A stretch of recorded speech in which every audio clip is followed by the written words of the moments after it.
À première vue, c'est un banal ruisseau. Mais quand il pleut, le quartier Banengoville B, au lieu dit dernier poteau bénin, est rapidement immergé. Quand la pluie tombe, ça inonde tout le quartier, toute la route ici. Personne ne peut passer. C'est comme la mer, et que même la mer ne voit rien ici en bas. Tu ne peux pas traverser ici. Les sacs là, ça recoupait tous les sacs là avec. Voilà le sac là-bas, il va faire ma copine, vous voyez. Quand il pleut, si un habitant du quartier n'est pas encore à la maison, il doit seulement dormir dehors parce qu'il n'aura pas moyen de passer. Au-delà des eaux qui ont fait perdre le sommeil aux habitants de cette partie de la capitale de la région de l'Ouest, il y a cet immense ravin.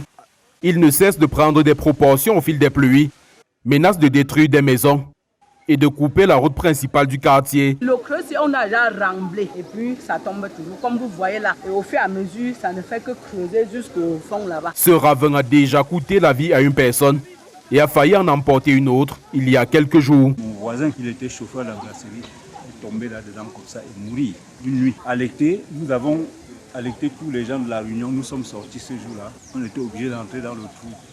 Et avec vraiment trop de douleur. On l'a donc récupéré, mais en arrivant à l'hôpital, il était déjà décédé.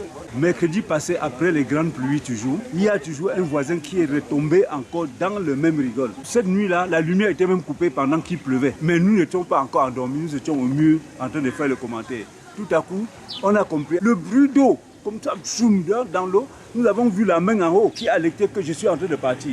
Nous avons couru comme ça, tombé à l'intérieur. Nous étions au moins, on a réussi à le sauver. Vous voyez le niveau du tracement.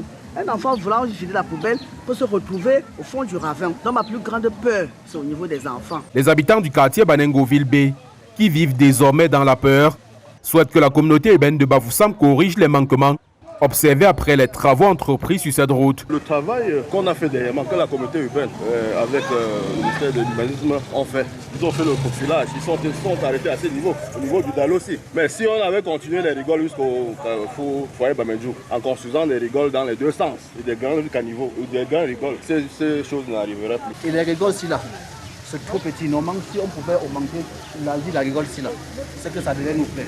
Non pas les manches ici là. Quand il pleut là, quand il pleut là, c'est tout inondé. Alors que les premières pluies ont déjà fait d'importants dégâts, les populations redoutent une catastrophe dès les grandes pluies, si rien n'est fait.